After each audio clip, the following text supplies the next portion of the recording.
Salam semangat para penikmat semangkuk salad. Semenjak gaya hidup belanja online marak akhir-akhir ini, maka paket COD seringkali mampir ke tempat kami tinggal. Dan entah gimana caranya, ketika paket COD ini yang sebagian besar untuk anak-anak saya pas tidak ada di rumah. Jadi siapa yang membayar paket COD ini? Ya saya, papanya.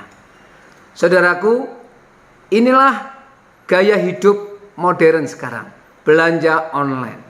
Dengan belanja online kita sangat dipermudah, karena hanya dengan tinggal di rumah, apapun yang kita butuhkan termasuk yang kita inginkan pasti akan segera tiba. Ditambah dengan iming-iming bonus yang besar, dengan hadiah-hadiah menarik, maka gaya hidup belanja online ini semakin marak dan mungkin menjadi kebiasaan kita.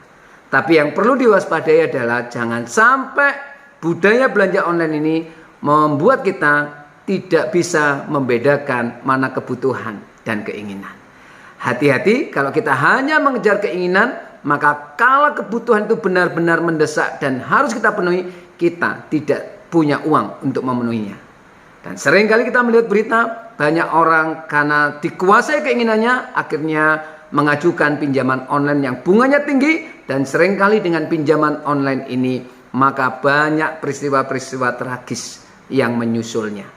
Mari kita belajar dari nasihat pemazmur supaya kita bisa dengan berhikmat membedakan mana keinginan dan mana kebutuhan. Mazmur 10 ayat 3, mari kita membacanya. Karena orang fasik memuji-muji keinginan hatinya, dan orang yang loba mengutuki dan menista Tuhan. Orang fasik memuji-muji keinginan hatinya.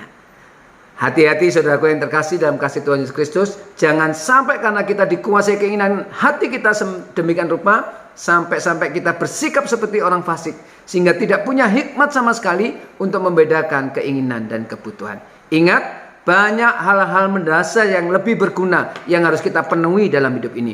Baik itu kebutuhan untuk keluarga kita, kebutuhan untuk anak-anak kita, dan kebutuhan-kebutuhan lain yang lebih berdaya guna untuk kita memungkinkan kita menjadi berkat bagi banyak orang lain.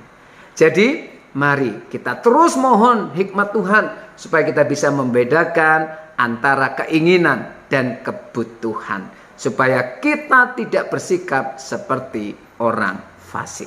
Selamat membedakan keinginan dari kebutuhan. Tuhan Yesus memberkati.